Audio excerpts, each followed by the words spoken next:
primera lectura. Lectura del libro del profeta Habacuc. ¿Hasta cuándo, Señor, pediré auxilio sin que me ayudes y denunciaré a gritos la violencia que reina sin que vengas a salvarme? ¿Por qué me dejas ver la injusticia y te quedas mirando la opresión? Ante mí no hay más que asaltos y violencias, y surgen rebeliones y desórdenes. El Señor me respondió y me dijo: escribe la visión que te he manifestado, ponla clara en tablillas para que se pueda leer de corrido. Es todavía una visión de algo lejano, pero que viene corriendo y no fallará. Si se tarda, espéralo, pues llegará sin falta. El malvado sucumbirá sin remedio, el justo, en cambio, vivirá por su fe. Palabra de Dios. Alabamos, Señor.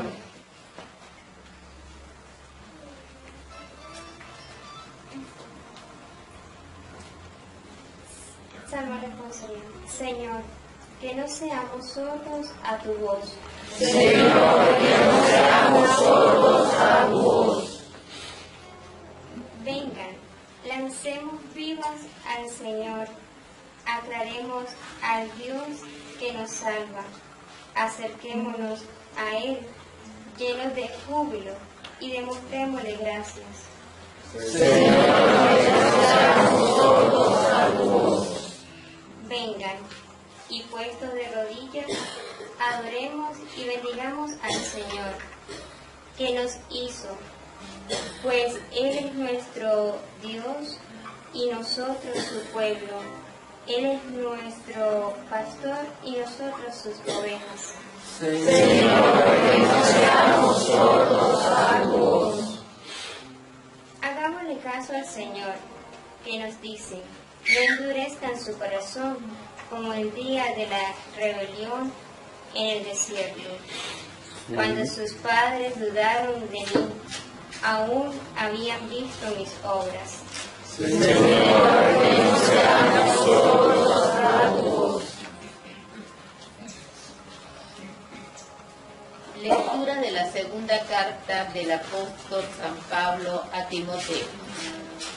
Querido hermano, te recuerdo que revives el don de Dios que reviste cuando te impuse las manos, porque el Señor no nos ha dado un espíritu de temor, sino de fortaleza, de amor y de moderación.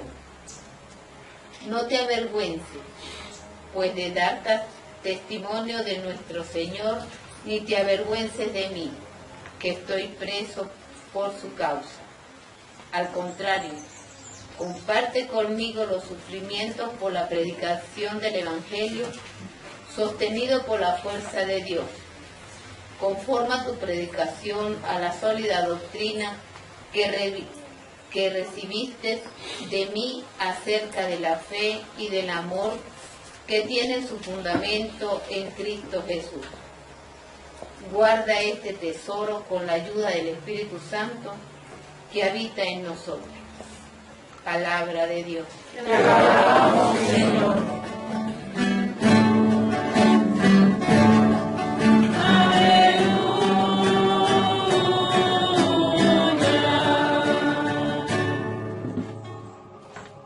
Señor esté con ustedes. Y con tu espíritu. Les anuncio la buena noticia de nuestro Señor Jesucristo, según San Lucas. Gloria a ti, Señor.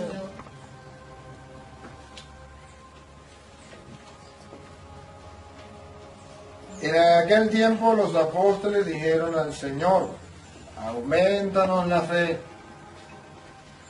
El Señor les contestó: si tuvieran fe, aunque fuera tan pequeña como una semilla de mostaza, podrían decir a ese árbol frondoso: arráncate de raíz, plántate en el mar, y les obedecería.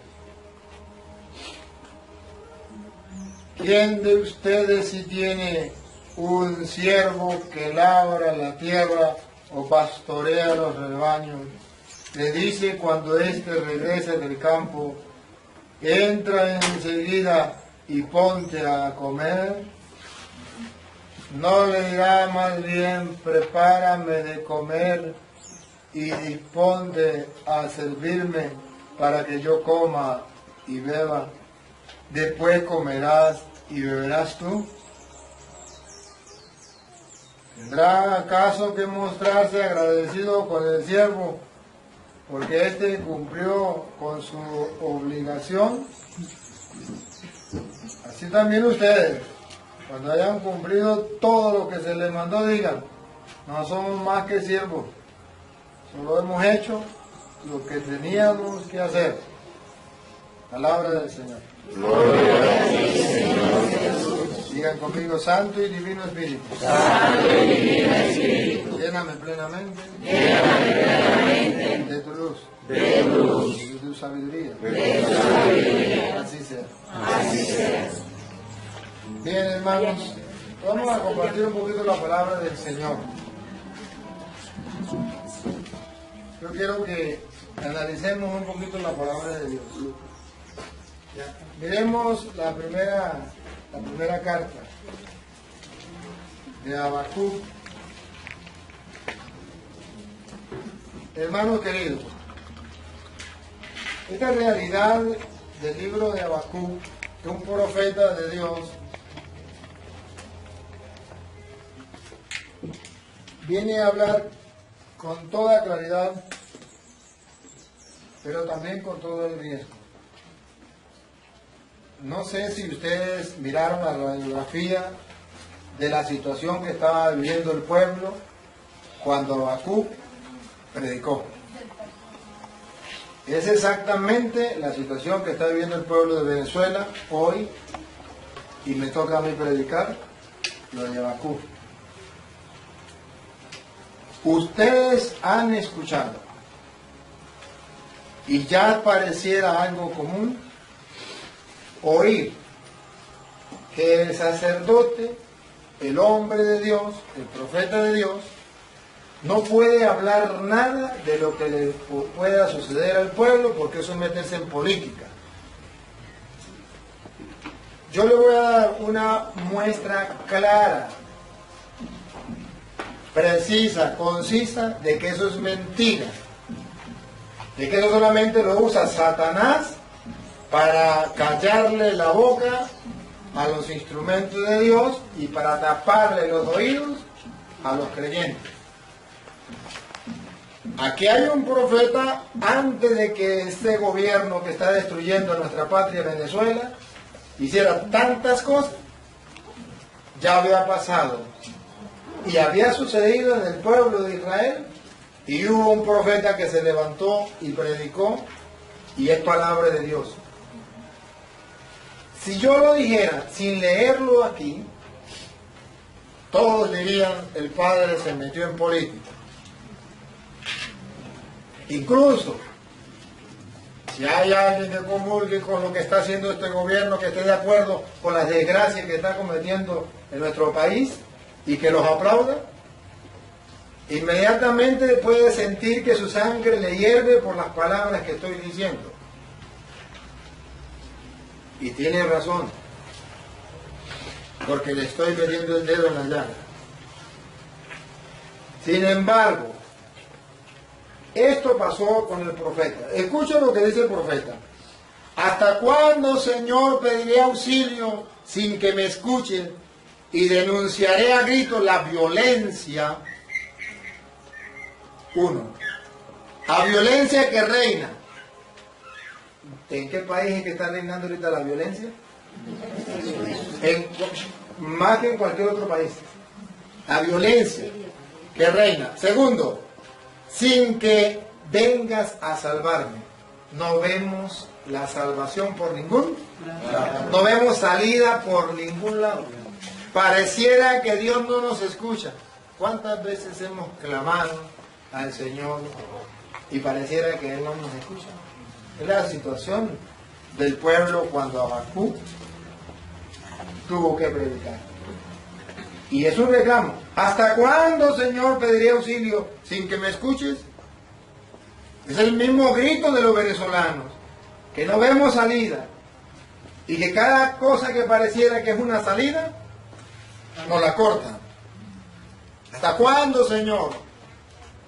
Y es un grito, y es un clamor. Ustedes y yo, que todavía tenemos cómo vivir, a lo mejor no es un grito tan grande. Pero aquellos que están muriendo de hambre en Venezuela, aquellos que no encuentran una medicina, están muriendo por no tener una medicina ni cómo comprarla, ellos claman y gritan y no tienen una respuesta. Y ustedes y yo ni siquiera nos damos cuenta de eso. Pero hay hermanos que están muriendo de hambre, están muriendo en los hospitales y gritan y claman a Dios, y ese clamor sí llega a Dios, pero pareciera que nadie los escucha.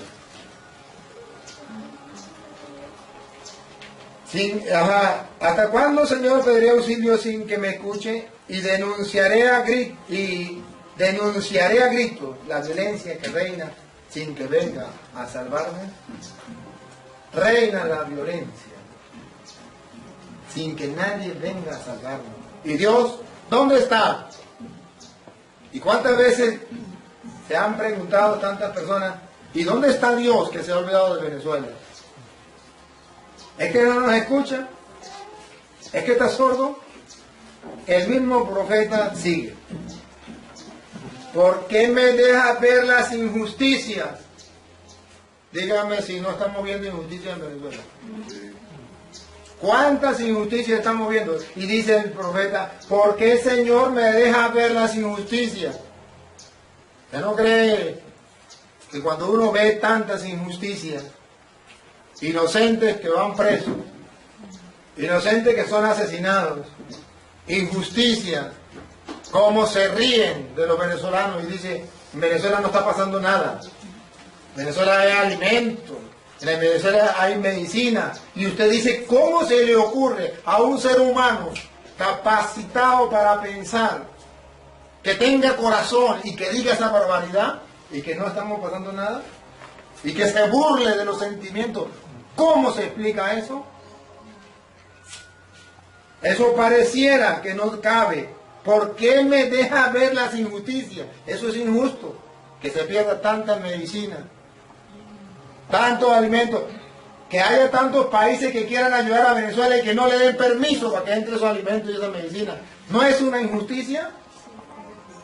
¿Y no las estamos viendo?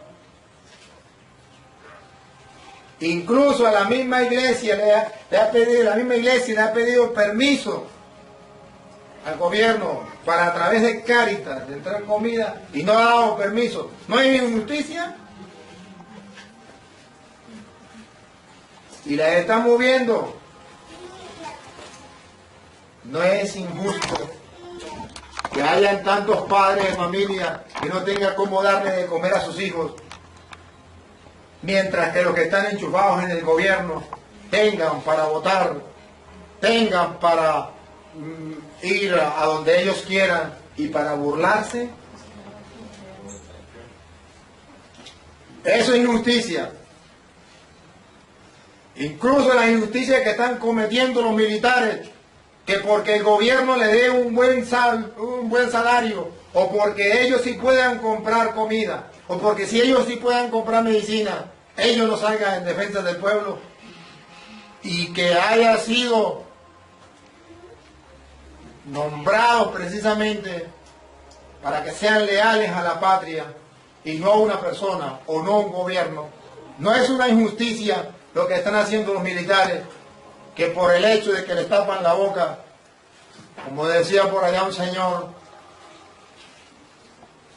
que escribía en el periódico cosas contra el gobierno, y un día dejó de escribir. Y el amigo llegó y le dijo, amigo, ¿qué pasó? Me gustaba leer lo que escribía y lo hacía muy bien. ¿Por qué ahora no escribe? Y le digo, es que a usted no le enseñaron cuando pequeño que con la boca llena no se habla. ¿No es injusticia que los militares, porque tienen la boca llena, se callen la boca? ¿No es injusticia que los mismos que ustedes han nombrado, alcaldes o concejales, lo que sea, por la boca llena, se callen la boca? ¿No es injusticia que ustedes mismos, porque le dieron una casa o porque le dieron una bolsa de comida, se callen la boca? ¿No es injusticia? Mientras otros están muriendo de hambre, a usted no le importa, porque a usted con tal le dieron una bolsita de comida, ¿con eso se mantiene? Eso es injusto y nos ha tocado que vivir esas injusticias. Esto lo vio el profeta Habacuc en el pueblo de Israel. Y él no se cayó. Y si Habacuc hubiese predicado esto en Venezuela, hubiese sido pitillanque, hubiese sido escuálido y hubiese sido preso. Hubiera guardado ahí.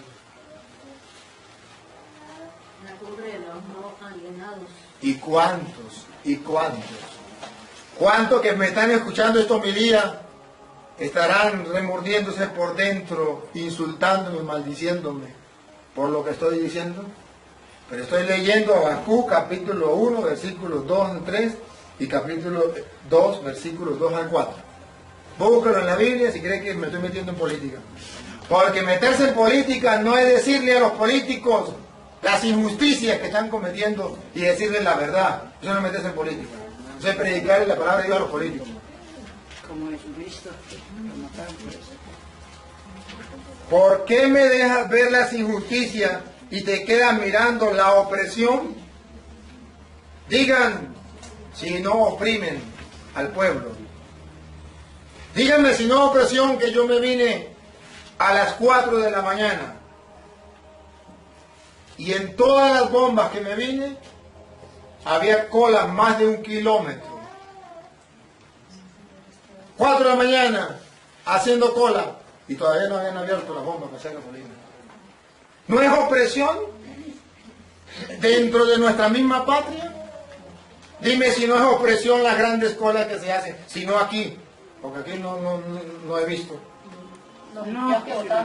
En Caracas, fui a Caracas, en Valencia, opresión en Caracas, que vi yo haciendo cola para comprar pan, porque la mayoría lo come es pan. Hicimos cola un buen rato y cuando ya íbamos a llegar se acabó el pan. ¿Eso no es opresión? ¿Y tengo derecho yo a callarme? ¿No soy sacerdote de Dios Altísimo y no tengo que ser la voz de los que no tienen voces? Solamente porque a usted a lo mejor le fastidia que le diga la verdad o le meta el dedo en la llaga, por eso me tengo que callar. Padre, y la gente que cola para irse al extranjero a vivir. Cola. Opresión. Nos están oprimiendo. Humillando al pueblo. Humillándonos hasta no más. Todos los docentes que destituyeron ahorita por la firma. Opresión. Si firma, lo botan del trabajo. Opresión. Chantaje. ¿Cuántas cosas? ¿Y me tengo que callar? Me perdonan.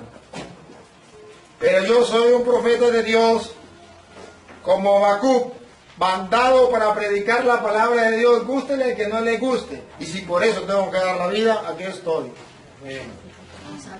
Pero la verdad hay que decirla y sin temor. Y ya lo vamos a ver, lo que dice el apóstol.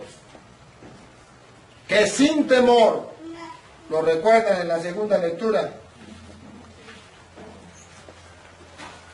es el 2 de Timoteo 1, 6 al 8 y 13 al 14. Y dice, te recomiendo que revives el don que Dios, que recibiste de Dios cuando te puse la mano, porque el Señor no nos ha dado un espíritu de temor. Ojalá y mis hermanos sacerdotes reflexionaran conmigo y todos reflexionáramos lo que dice Pablo. Dios no nos ha dado un espíritu de temor para tenerle miedo a la muerte o que los gobernantes o los políticos nos puedan matar, por decir la verdad. Dios no nos ha dado un espíritu de temor. Porque el Señor no nos da un espíritu de temor, sino de fortaleza, de amor y de moderación. No te avergüences, pues, dice el apóstol, de dar testimonio de nuestro Señor, ni te avergüences de mí, que estoy preso por su causa. ¿Qué nos espera a los hombres que predicamos el Evangelio? La cárcel y la muerte. Y Jesús decía, porque un profeta tiene que dar la vida, si es preciso, por decir la verdad. Jerusalén, Jerusalén, que matas a los profetas. El pueblo tiene que saber que en medio de las dificultades hay hombres de Dios que les dicen las cosas, que le abren los ojos y le dicen la verdad desde la palabra de Dios. Pablo dice, no te avergüences pues de dar testimonio de nuestro Señor, ni te avergüences de mí, que estoy preso por su causa. Al contrario, comparte conmigo los sufrimientos por la predicación del Evangelio. Comparte conmigo los sufrimientos por predicar el Evangelio. Pablo no dice que predicar el Evangelio es para honores, sino para sufrimientos, para cárceles, para maltratos, para humillaciones. Sostenidos por la fuerza de Dios, ¿qué es lo único que nos sostiene? La fuerza de Dios. ¿Qué es lo único que nos protege? La fuerza de Dios. Conforma tu predicación a la sólida doctrina que recibiste de mí acerca de la fe y el amor que tienen su fundamento en Cristo Jesús. Guarda este tesoro con la ayuda del Espíritu Santo que habita en nosotros. No podemos. El Evangelio, la palabra de Dios es un tesoro que tenemos que guardar y que tenemos que predicar. Eso cuesta. Y hay que hacer un sacrificio. Y lo que hablábamos ese rato, a todos nos costará un sacrificio si queremos predicar. Y a todos nos perseguirán. A todos nos insultarán. Hablarán mal de nosotros. Eso no es problema. Sigue entonces el profeta Habacuc. ¿Por qué me dejas ver las injusticias y te quedas mirando la opresión? Ahorita que me ha tocado recorrer a Venezuela como misionero de la misericordia, he visto esto. Caracas, Valencia, Maracay, Guanare, Marina, Táchira, todas partes. Esta injusticia y esta opresión, porque no es solamente en una parte, en todas partes. Y no puedo callar. Y lo he dicho y lo diré.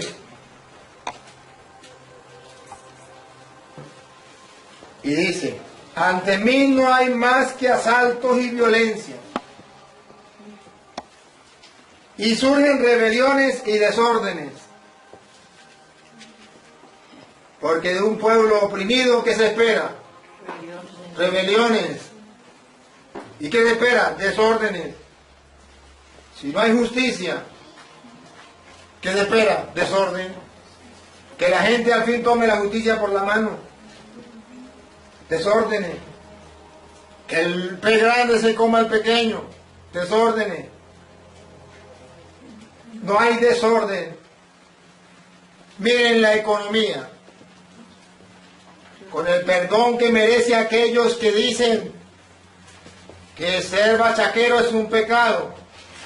Depende. Depende. Porque si usted va a comprar comidita para sus hijos y es nombrado bachaquero, eso no es pecado. Es pecado del que dice que eso es pecado. Depende.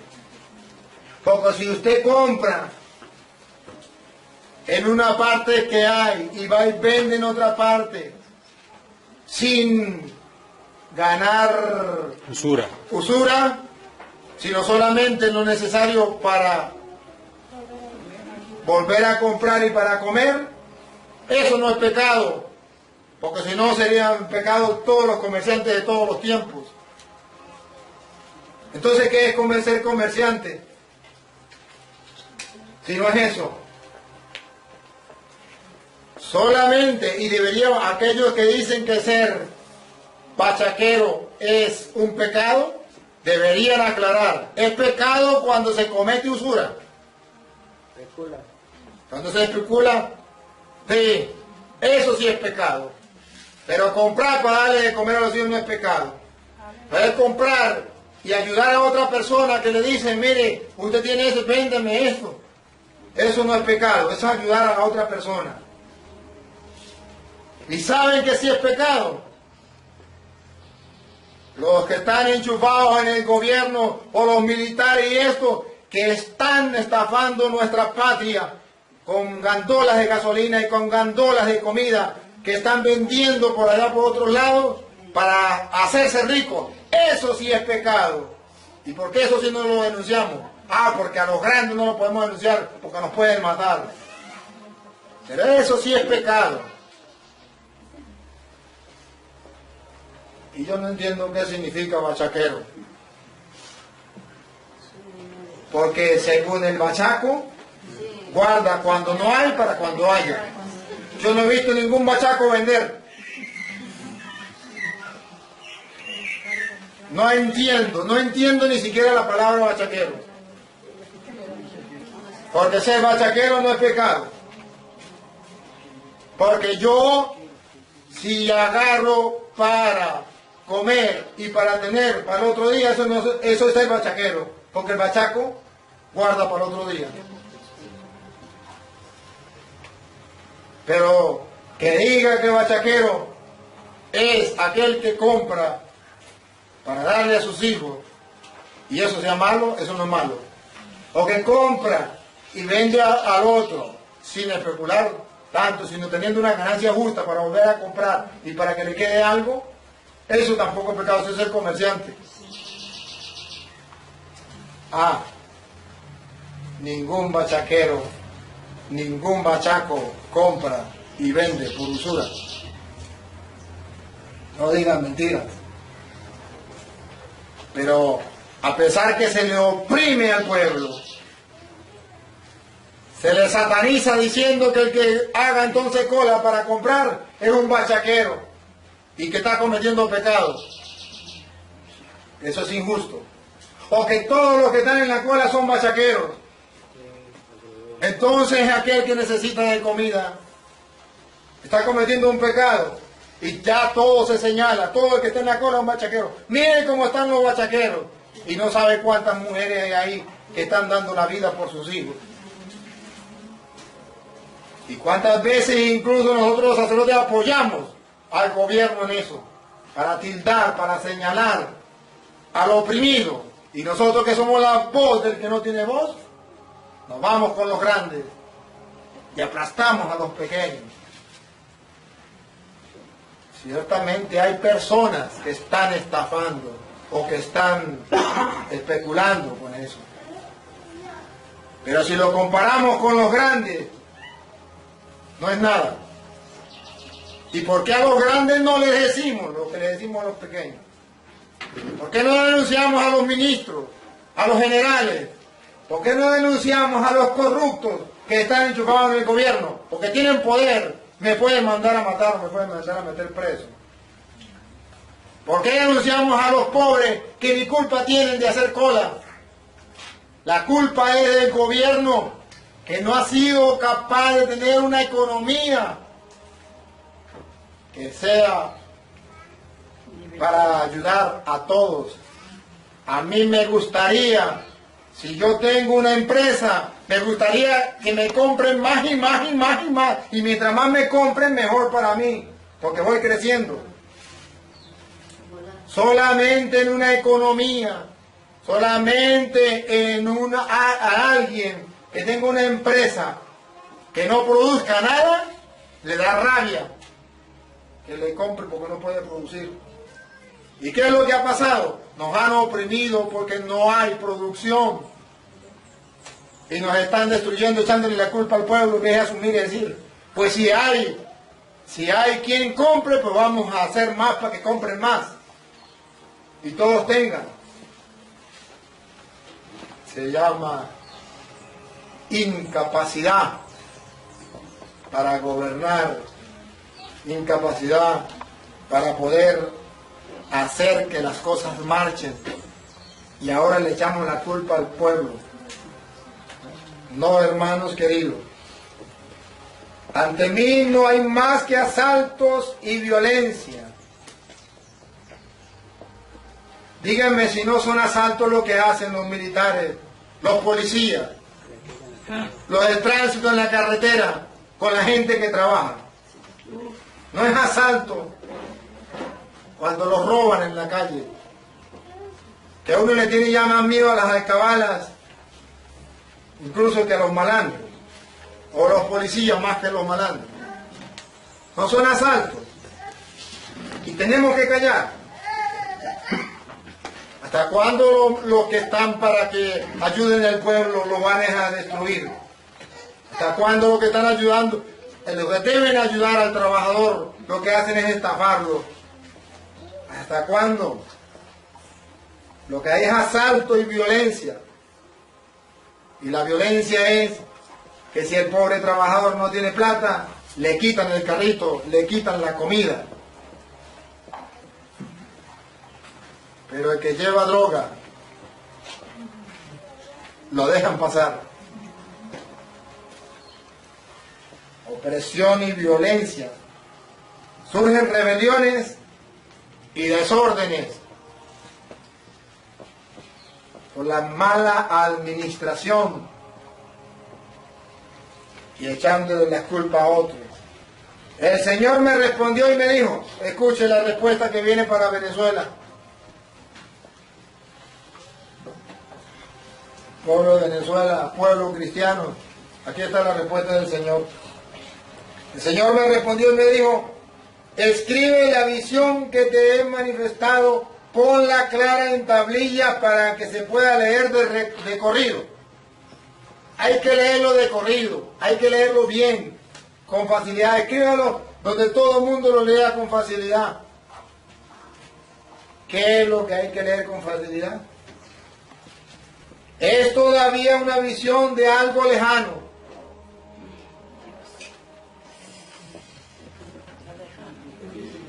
Pero que viene corriendo y no fallará. Venezuela se levantará de eso y ustedes lo verán.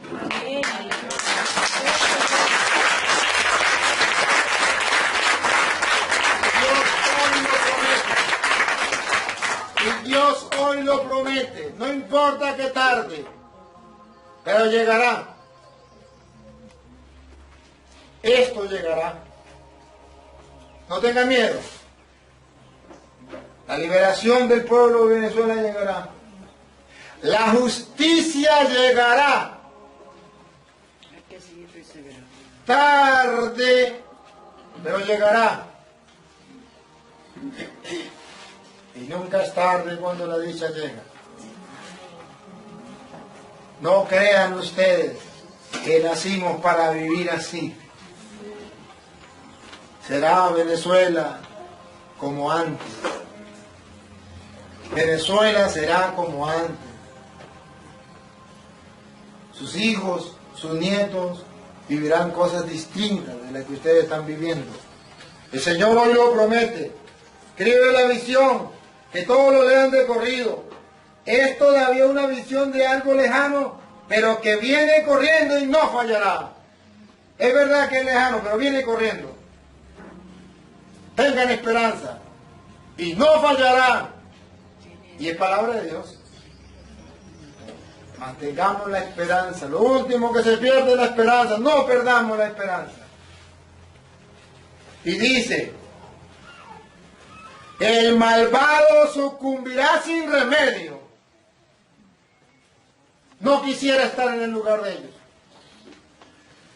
Hoy el profeta de Dios le dice, el malvado sucumbirá sin remedio. Pagarán lo que han hecho. el malvado sucumbirá sin remedio. Y esto no lo escribí yo.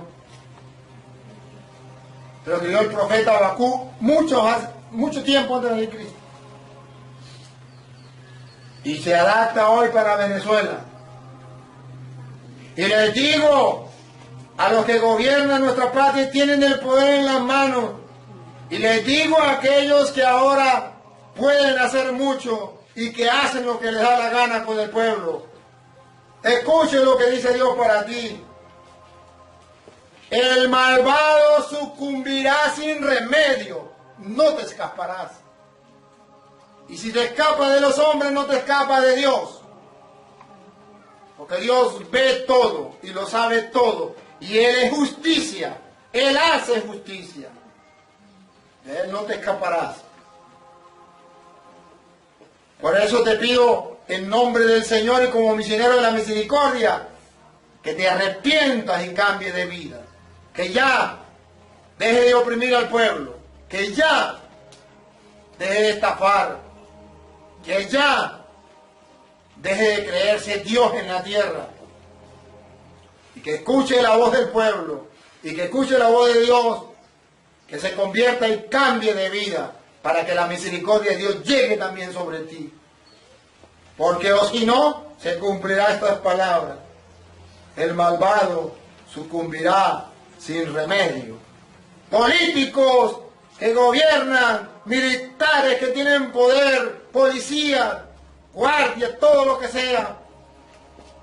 Ustedes también se van a morir. Y le van a dar cuenta a Dios. Y ojalá me estés escuchando. Y no te molestes. Estoy predicándote la palabra de Dios. Puede ser que no te guste. De mi lado se va herido, pero no engañado.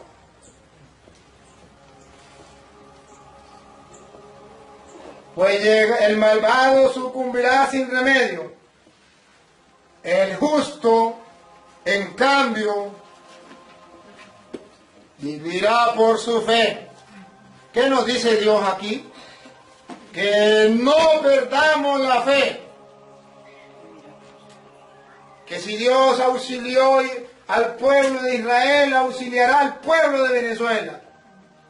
Que si Dios defendió a los que creían en Él en aquel tiempo, nos defenderá a nosotros que creemos en Él en nuestro tiempo.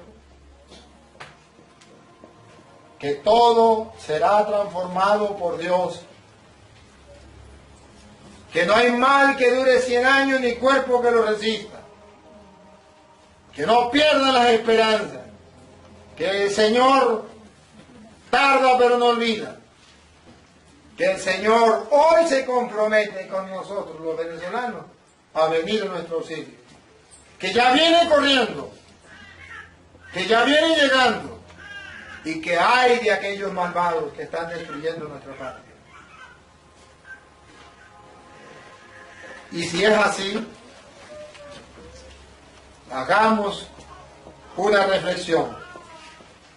¿Estamos creyendo en la palabra de Dios? Segundo,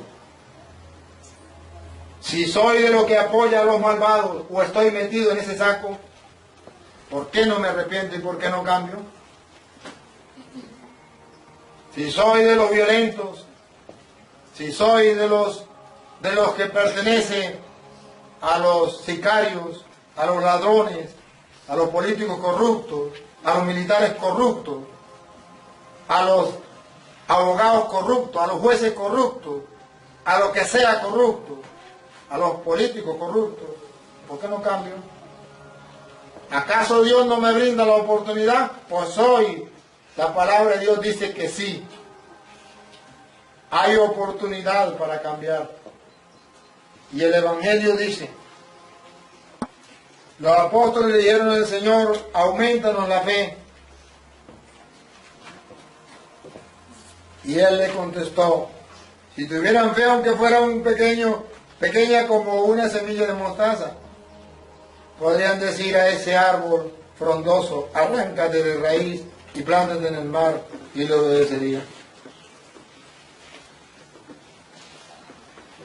El Señor nos pide simplemente que tengamos fe, para poder arrancar ese árbol y tirarlo al mar, para poder arrancar toda esa maldad que hay en Venezuela y tirarla al mar.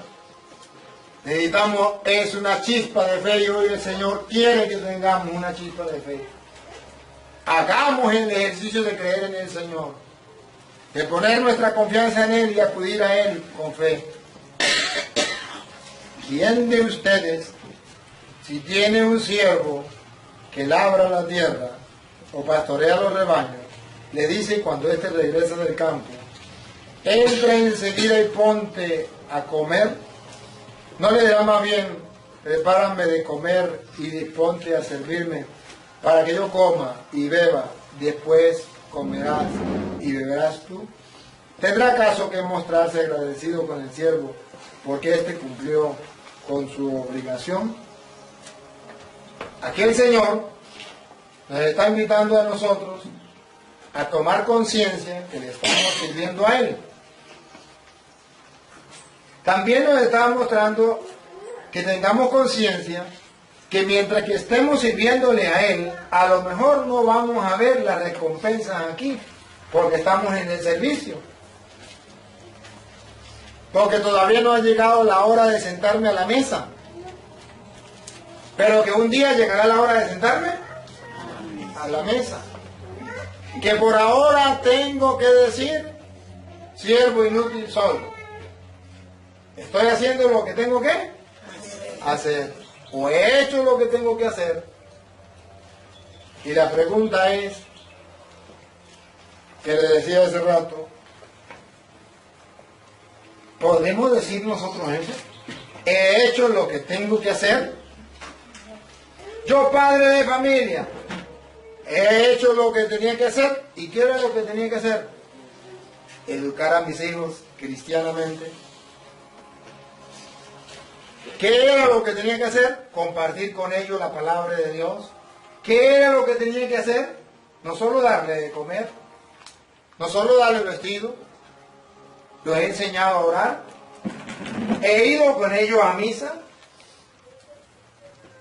he hecho lo que tenía que hacer como esposo, he respetado a la esposa, he hecho lo que tenía que hacer, he sido fiel en mi hogar, he buscado mi dinero que he ganado, lo he gastado en mis hijos o lo he gastado en Michi o en los amigos, he hecho lo que tenía que hacer como madre de familia, estoy atendiendo a mis hijos o me he dedicado simplemente al trabajo y he abandonado a los hijos a la deriva, a lo que el televisor les diga.